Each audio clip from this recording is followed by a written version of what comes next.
2025년 드디어 부활의 새 아침이 밝았습니다. 우리 사랑하는 우리 성도들의 삶 가운데 날마다 부활의 능력과 또 부활의 영광이 넘쳐날 수 있기를 주님의 이름으로 축원을 드립니다. 우리 옆에 분들과 함께 다시 한번 이렇게 인사했으면 좋겠습니다. 우리 주님 부활하셨습니다. 우리도 부활하게 될 줄로 믿습니다. 예, 우리의 몸의 부활을 우리가 사모합니다. 자, 예수님이 십자가에 못 박혀 죽으시고 운명하신 그 순간, 정말 3년 동안이나 주님을 따르고 동고동락하면서 우리 주님의 그 메시아 되심을 믿고 확신하며 따랐던 그 제자들이 느꼈던 그 절망감과 충격은 얼마나 크고 깊었겠습니까?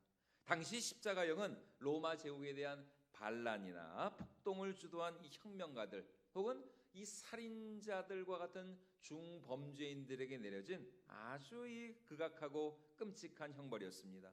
십자가에 달린 죄수들은 보통 이틀이나 3일, 길게는 일주일까지 온몸이 발가벗겨진 채 하루하루 피가 마르는 고통을 느끼며 너무나 수치스러운 그런 죽음을 맞이하였죠. 물론 우리가 보는 대부분의 성화에서는 예의상 우리 예수님의 그 몸을 이제 헝겊이나 뭐 청 같은 걸로 이렇게 가리고 있지만 실상은 이 십자가에 달린 모든 죄수들은 다 온몸이 발가벗겨진 채 이 맨몸으로 그렇게 십자가에 달려서 죽어가야만 하는 너무나 이 수치스러운 치욕적인 그런 형벌이 아닐 수가 없습니다.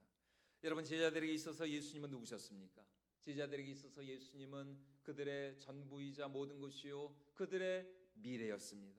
그들은 예수님을 이스라엘의 왕으로 하나님이 보낸 메시아로 철석같이 믿고 있었어요.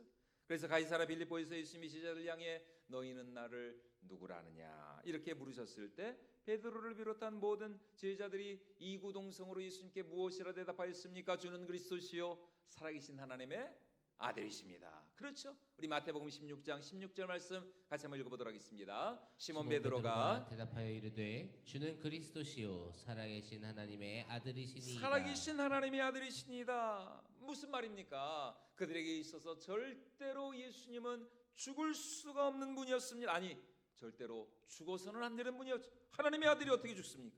그분은 이스라엘의 왕이 되어 당신의 권세와 능력으로 로마 제국, 이 로마 군사들을 다 몰아내고 이스라엘을 다시 한번 그 다윗 때와 같은 최전성기의 그런 나라로 이스라엘의 해방과 구원을 가져다 줄 그런 메시아였어요. 여러분, 그런 분이 어떻게 이렇게 비참하고 참 수치스럽고 저주스러운 죽음으로 끝이 날 수가 있겠는가? 하지만 그들의 기대와는 정반대, 아니 정반대 정도가 아니라 가장 이 최악의 상황으로 모든 것이 끝나버리고 말았어요. 그의 죽음으로 인하여서 예수님을 향한 그들의 모든 기대와 소망과 꿈은 정말 지난 3년간 우리 예수님과 함께하였던 정말 그 꿈 같은 그 모든 날들이 정말 무엇이라 그럴까요? 한여름밤의 꿈처럼 말이죠. 다 그냥 산산조각이 나고 물거품이 되어버리고 말았습니다.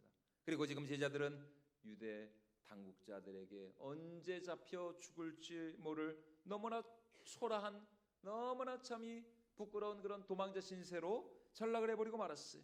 두려움 가운데 그들은 떨면서 숨어 있습니다. 그런데 그런 제자들에게 지금 어떤 일이 일어나고 있습니까? 우리 오늘 본문 19절 말씀 우리 다시 한번 같이 읽어보도록 하겠습니다. 이날 곧 안식 후 첫날 저녁 때에 제자들이 유대인들을 두려워하여 모인 곳에 문들을 닫았더니 예수께서 오사 가운데 서서 이르시되 너희에게 평강이 있을지어다. 사실 우리 예수님이 장사되고 사흘째 되는 날 새벽, 그러니까 안식일 바로 그 다음 날이죠. 바로 오늘 이제 주일 새벽이었습니다. 예수님의 시신에 향유를 바르기 위하여서 무덤에 갔던 마리아로부터 제자들은 믿을 수 없는 너무나 충격적인 소식을 전해들었습니다. 그것은 바로 예수님이 장사되신 그 무덤이 비어 있다는 거예요. 예수님의 시신이 보이지 않는다는 것입니다. 그리고 세상의 마리아는 그 예수님을 자기가 부활하신 주님을 봤다는 거예요. 그러자 제자 중 두 사람 베드로와 요한이 황급히 예수님의 무덤 앞으로 달려갑니다. 그런데 마리아의 말처럼 정말 무덤은 비어 있었어요. 그분을 쌌던 그분의 시신을 쌌던 세마포만 예수님을 쌌던 그 형체 그대로 무덤 안에 덩그러니 놓여져 있었습니다. 우리 요한복음 20장 6절과 7절 말씀 같이 한번 읽어보도록 하겠습니다. 시몬 베드로도 따라가서 무덤에 들어가 보니 세마포가 놓여 있었고 또 머리를 쌌던 수건은 세마포와 함께 놓이지 않고 딴 곳에 쌌던 대로 놓여 있더라. 자, 그렇다면 도대체 우리 예수님의 시신은 어디로 간 것일까요? 누가 훔쳐간 것일까요? 만약 그렇다면 예수님의 시신을 쌌던 그 세마포까지 통째로 없어져야지. 아니 어떻게 예수님의 시신을 쌌던 그 세마포는 남겨져 있고 예수님의 몸만 그렇게 사라져버릴 수가 있었는가? 만약 진짜 누군가 와서 예수님의 그 시신을 도둑질해 갔다면은 세마포가 그냥 다 이렇게 벗겨진 채로 그냥 이렇게 아무렇게나 세마포가 이렇게 흐트러져 있지 않았겠습니까? 그런데 너무나 신기하게 예수님을 쌌던 그 모습 그대로 세마포가 말이죠. 마치 이제 예수님의 시신이 거기서 이렇게 쏙 빠져나온 것처럼 예수님의 그 세마포는 그대로 그 형체 그대로 남겨져 있고 이게 예수님만 사라져 버렸다는 것이죠. 그렇다고 예수님이 십자가에서 완전히 죽으신 게 아니라 그냥 잠깐 기절해 계시다가 무덤에 안치되고 얼마 지나지 않아서 예수님께서 깨어나셔서 제 발로 무덤 밖으로 나오시는 것인가? 여러분 그것도 있을 수가 없는 일입니다. 일단 예수님의 그 사형을 집행했던 로마 군사들, 로마 병정들, 이 사람들은 살인 전문가거든요. 이 사람들은 완전히 킬러들입니다. 킬러들. 게다가 그들은 예수님이 이미 운명하신 걸 알고도 이 나쁜 로마 군병들이 예수님의 옆구리를 창으로 찔러서 예수님의 심장에서 물과 피가 다 쏟아져 나오셨어요. 예수님이 십자가에서 기절했다. 기절설. 여러분 이거는 말도 안 되는 소리입니다. 더군다나 예수님의 무덤 앞은 대제사장들과 바리새인들이 파견한 경비병들의 삼엄한 경계로 개미 새끼 한 마리 얼씬거릴 수가 없었습니다. 우리 마태복음 27장 65절과 66절 말씀인데요. 같이 한번 읽어보도록 하겠습니다. 빌라도가 이르되 너희에게 경비병이 있으니 가서 힘대로 굳게 지키라 하거늘 그들이 경비병과 함께 가서 돌을 임봉하고 무덤을 굳게 지키니라. 그 돌을 임봉하고 우리가 오늘 새벽에 말씀드리는 것처럼 그 돌이 어마어마하게 큰 돌이었거든요. 그 크고 그 무거운 그 돌이 이미 굴려져 있었고 그 안에 이제 예수님의 시신이 사라져버렸다는 것입니다. 다시 말해 예수님이 누우신 무덤 입구는 임봉된 이 돌로 완전히 막혀져 있었고 또 그 앞을 경비병들이 지키고 있었고 여러분 그러니 누가 감히 예수님의 그 시신을 도둑질해 갈 수가 있겠냐는 것입니다. 여러분 그렇다면 도대체 우리 예수님의 시신은 어디로 간 것인가? 그에게 도대체 어떤 일이 일어났냐는 것입니다. 안 그래도 지금 유대인들의 보복이 두려워서 떨고 있는 제자들에게 예수님의 시신이 사라져버렸다는 것은 더 큰 두려움과 공포로 이 제자들을 몰아넣고 말았습니다. 만약 예수님의 시신이 이렇게 사라져버렸다면 지난 3년간 예수님을 믿고 따르던 이 제자들 역시 언제 어떻게 쥐도 새도 모르게 이 제자들도 죽을지 모를 일이었거든요. 그래서 그들은 혹시나 모를 위험에 대비하여서 그들이 모여있던 이제 마가의 다락방에 그들이 모여있었는데 그 모인 곳의 문들을 다 닫아놓고 희미한 그 불빛조차 새어나가지 않게 창문도 닫고 커튼도 치고 말이죠. 모두가 침통하고 불안한 그런 표정을 하면서 무겁고 어두운 정적만이 그들을 감싸고 있었습니다. 그런데 바로 그때 그들 한가운데 오늘 우리가 읽은 이 요한복음 20장 말씀처럼 그렇게 두려움 가운데 떨고 있는 이 제자들 한가운데 누가 나타나셨습니까? 부활하신 주님이 나타나셨습니다. 주님이 그들에게 나타나서 무엇이라고 말씀하셨습니까? 너희에게 무엇이 있을지어다? 평강이 있을지어다. 평강이 있을지어다. 야, 여러분 부활하신 주님이 나타나신 것입니다. 이게 꿈입니까? 생시입니까? 아니 사흘 전 십자가 위에서 양손과 발이 대못에 박힌 채 그렇게 비참하고 끔찍하게 죽었던 머리부터 발끝까지 온몸이 피투성이가 된 채 그렇게 죽으신 우리 예수님께서 지금 너무나도 영광스럽고 너무나도 강하고 그 찬란한 모습으로 너무나 정말 건강한 모습으로 지금 제자들 앞에 당당하게 서 계신 것입니다. 그러면서 예수님이 제자들에게 하신 말씀이 다른 것이 아니었습니다. 너희에게 평강이 있을지어다. 우리 요한복음 20장 19절 말씀 다시 한번 같이 읽어보도록 하겠습니다. 이날 곧 안식 후 첫날 저녁 때에 제자들이 유대인들을 두려워하여 모인 곳의 문들을 닫았더니 예수께서 오사 가운데 서서 이르시되 너희에게 평강이 있을지어다. 예, 지금 제자들은 그들이 보고 있는 이 예수님의 모습이 예수님의 육신이 아닌, 예수님의 이 몸이 아닌 그의 영혼이 나타나는 것이 아닌가 이렇게 착각을 하였습니다. 왜냐하면 그 당시 유대인 중 어느 누구도 한 개인의 역사적인 부활을 믿지 않았기 때문이었어요. 그들은 다만 이 세상 역사의 마지막 날, 악인을 포함한 모든 이 의인과 악인들의 이 온 인류의 부활만을 믿었지, 이렇게 예수님처럼 한 개인이 세상 역사의 그 한 중간에 한복판에 부활할 것이라고는 꿈에도 생각하지 못했기 때문이었습니다. 예. 그 당시 유대인들 중 어느 누구도 이것을 생각하지 못했어요. 그래서 그들은 지금 그들 앞에 서 있는 이 예수님은 온전한 몸을 가진 분이 아니라 예수님의 환영이나 그들이 지금 뭐 환상을 보고 있는 것이 아닌가 이렇게 당할 수밖에 없었던 것이죠. 바로 그렇게 오해하고 지금 당하고 있는 제자들에게 예수님께서 무엇을 보여주십니까? 자신의 상처난 손과 옆구리를 보여주십니다. 우리 20절 말씀도 다시 한번 읽어보도록 하겠습니다. 이 말씀을 하시고 손과 옆구리를 보이시니 제자들이 주를 보고 기뻐하더라. 예, 예수님의 그 손과 옆구리를 본 후에 그제서야 비로소 이 제자들이 예수님의 부활을 믿게 되었고 기뻐하게 되었다는 것입니다. 무슨 말입니까? 지금 너희가 보고 있는 내 모습은 절대로 환영이나 환상이나 허상이 아니라는 것입니다. 지금 뭐 예수님의 유령을 보고 있는 게 아니에요.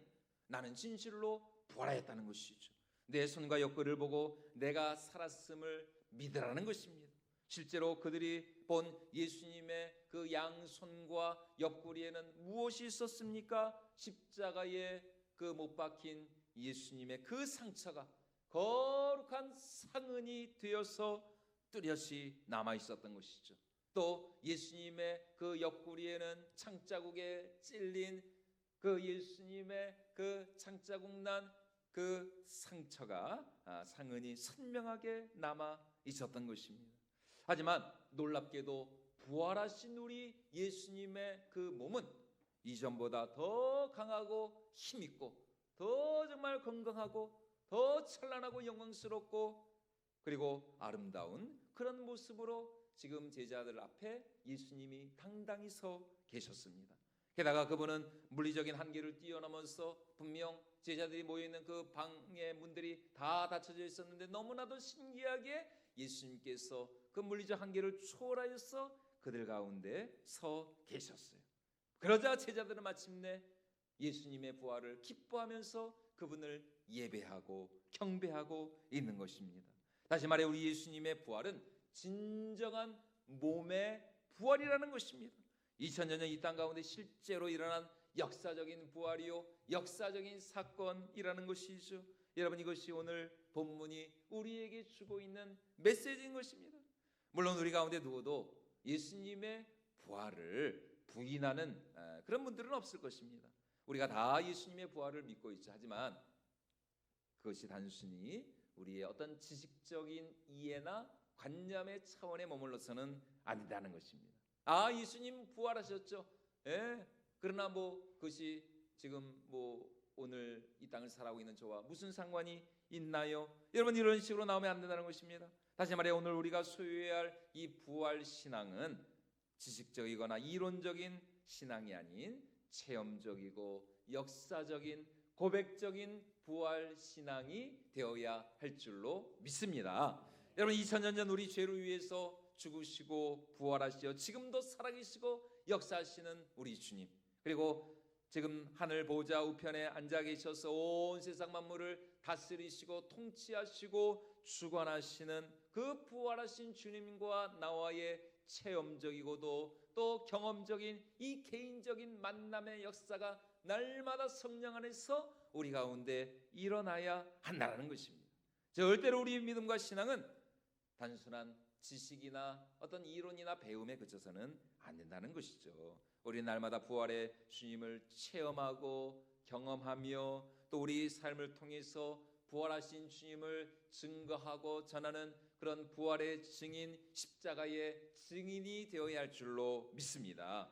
모든 죄와 사망의 권세를 이기시고 부활하신 주님의 그 부활의 능력, 그 부활의 생명이 날마다 우리 삶 가운데 내 속의 역사여서 이제는 우리도 죄를 이기고 또 모든 고난과 시험을 이기며 모든 죽음의 권세를 이기는 진정한 부활의 능력을 소유해야 할 줄로 믿습니다.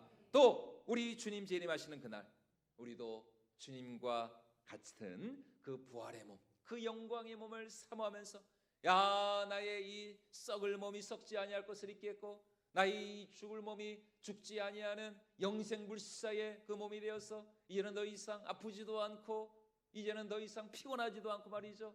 야 지난주에 그 고난주가 특별 새벽 기도회 그거 조금 했다고 아이고 어제 얼마나 그냥 몸이 피곤하고 참 십자가는 예수님이셨는데 왜 제가 그냥 피곤한지 모르겠어요.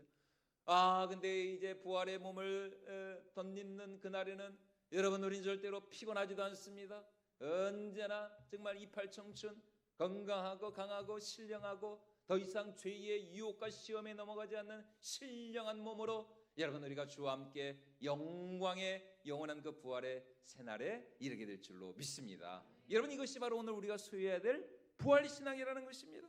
바로 그 부활신앙을 가지고 이제 우리가 마지막 날 주님 앞에 서는 그날까지 정말 하나님의 나라와 영광을 위해서 또 주님의 몸된 교회를 위해서 우리가 마지막 날 하나님으로부터 받을 그 상급을 기대하면서 우리가 충성하며 헌신하는 삶을 살아야 하는 것이죠. 그래서 부활장으로 유명한 고린도전서 15장 말씀을 마무리하면서 사도 바울은 부활의 그날을 기대하며 기다리는 우리 모든 성도들에게 우리가 이 땅에서 어떻게 살아야 할지에 대해서 이렇게 말씀을 하고 있습니다. 우리 고린도전서 15장 58절 말씀 같이 한번 읽어보도록 하겠습니다. 그러므로 내 사랑하는 형제들아 견실하며 흔들리지 말고 항상 주의 일에 더욱 힘쓰는 자들이 되라. 이는 너희 수고가 주 안에서 헛되지 않은 줄 알미라. 너희 수고가 주 안에서 헛되지 않을 것이다. 사랑하는 여러분, 주님을 위한 우리의 수고는 결코 헛되지 않은 줄로 믿습니다. 주님의 나라와 주님의 몸된 교회를 위한 우리의 희생과 헌신은 절대로 잊혀진 바 되지 않을 것입니다. 하나님은 당신의 생명책에 반드시 기록하시고 기억하시고 천배만배로 풍성하게 갚아 주실 줄로 믿습니다. 왜요? 우리 주님이 부활하셨기 때문입니다. 그러므로 우리도 주님과 같이 영광의 부활에 이르게 될 것이기 때문입니다. 부활의 그날 하나님은 우리 모든 수고와 섬김과 헌신과 희생을 반드시 기억하시고 반드시 갚아주마 약속하셨던 것이죠.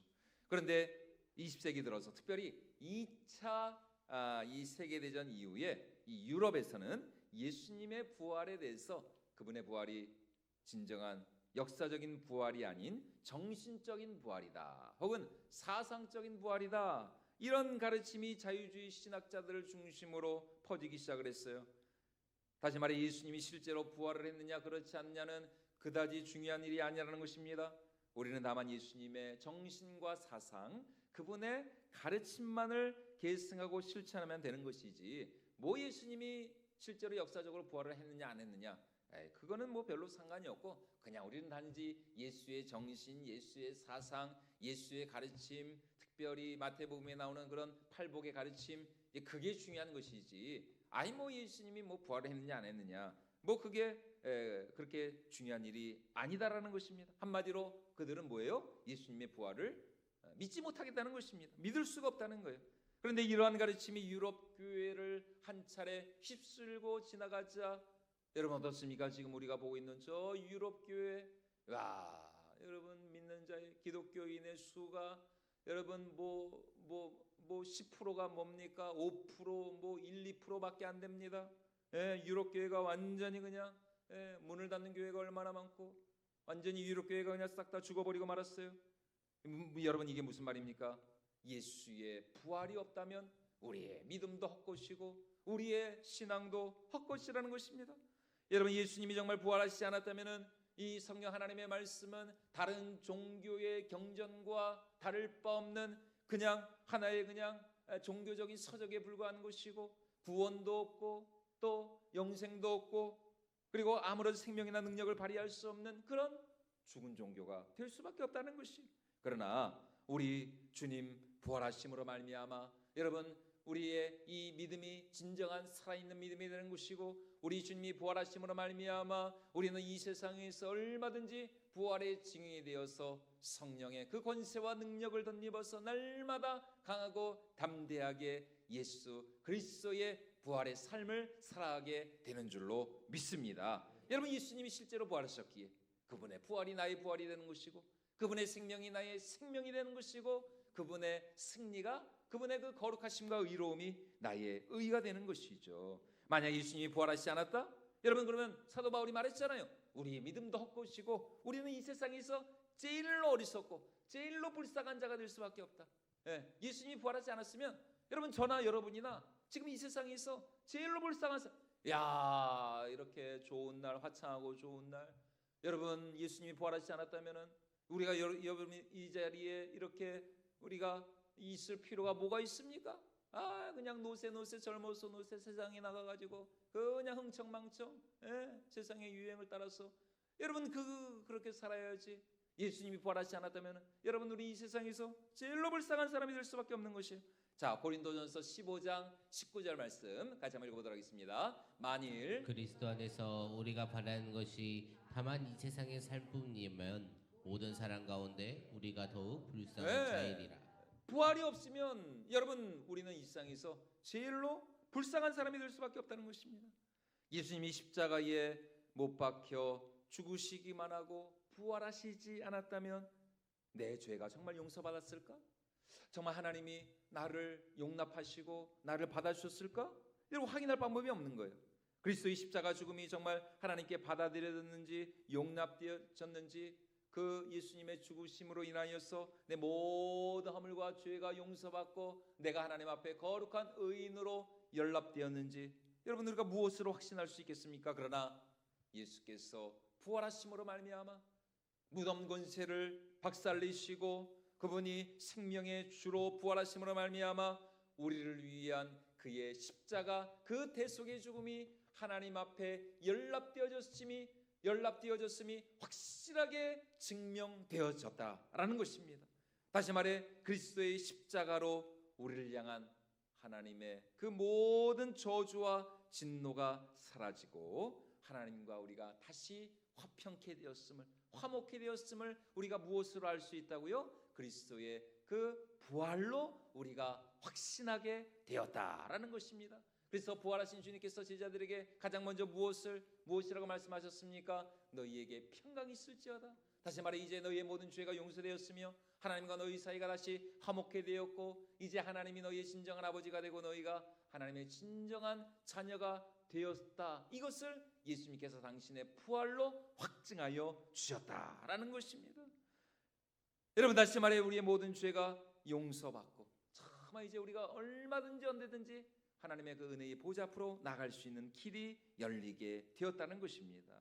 그러므로 여러분 오늘 우리 안에 부활하신 우리 주님과의 진정한 만남의 역사가 있어야 할 줄로 믿습니다. 사망 권세 이기시고 부활하셔서 오늘 이 아침 우리와 함께 하시고 우리 예배를 받으시고 지금도 우리 가운데 성령으로 내주하시면서 우리 모든 기도와 간구에 응답하시는 역사하시는 그 부활의 주님을 우리가 더 사랑하고 섬기며 부활의 그 주님을 우리가 예배해야 할 줄로 믿습니다. 여러분 우리가 비록 주님 재림하시는 그날까지 우리가 우리 육신의 눈으로 주님을 볼 수는 없죠. 그러나 마지막 날 그분과의 그 영광스러운 그 만남의 그날을 고대하면서 그분을 향한 우리의 사랑과 믿음은 날마다 새로워져야 할 줄로 믿습니다. 그래서 베드로전서 1장 8절과 9절에서 베드로 사도가 이렇게 말씀하고 있는 것이죠. 우리 같이 한번 읽어보도록 하겠습니다. 예수를 너희가 보지 못하였으나 사랑하는도다. 이제도 보지 못하나 믿고 말할 수 없는 영광스러운 즐거움으로 기뻐하니 믿음의 결국 곧 영혼의 구원을 받음이라. 예, 예수를 보지 못했으나 더 우리 안에 그 주님을 향한 그 사랑은 날마다 새로워지고 뜨거워져야 한다는 것입니다.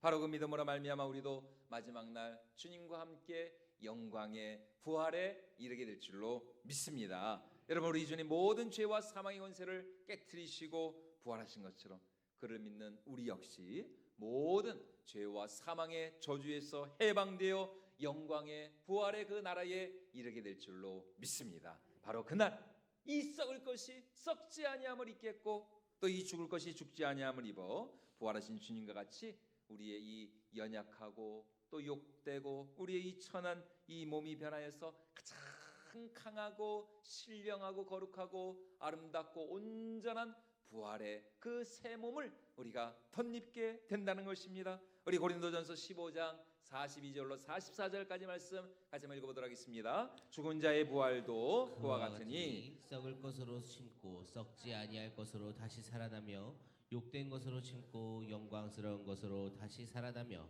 약한 것으로 심고 강한 것으로 다시 살아나며 육의 몸으로 심고 신령한 몸으로 다시 살아나나니 육의 몸이 있은즉 또 영의 몸도 있느니라. 예, 육의 몸, 지금 우리가 입고 있는 이 몸이 바로 육의 몸이라는 것입니다. 예, 죄의 유혹에 언제나 취약하고 또 피곤하고 또 병들고 연약해지고 노쇠하고 노하고 이게 바로 이 지금 우리의 이 육의 몸이라는 것입니다. 그러나 우리 안에 부활의 믿음이 있다면 우리 안에 그 부활의 믿음으로 말미암아 영생의 씨앗 부활의 씨앗이 우리 속에 심기어짐으로 말미암아 이제 우리 주님 재림하시는 그날 우리는 이 육의 몸을 벗고 우리는 진정한 그 영의 몸 부활의 몸으로 우리가 다시 거룩하신 하나님 앞에 나가게 될 줄로 믿습니다. 여러분, 어떻게 이런 신기하고 놀라운 일이 있을 수 있다고요? 2000년 전 우리 주님이 우리 부활의 첫 열매로 부활하셨기 때문입니다. 그분이 역사 가운데 실제로 부활하심으로 말미암아 우리도 그와 함께 영광의 부활에 이르게 되는 것입니다. 여러분, 이러한 부활 신앙을 가지고 날마다 부활하신 우리 주님과 동행하고 날마다 그 부활의 능력과 그 부활의 생명을 덧입어서 여러분 우리가 참 이 땅을 살아가는 동안 날마다 죄를 이기고 모든 시험과 유혹을 이기고 모든 고난을 이기며 부활의 주님을 증거하는 그런 진정한 이 부활의 아침 부활의 주인공들이 될 수 있기를 주님의 이름으로 축원을 드립니다.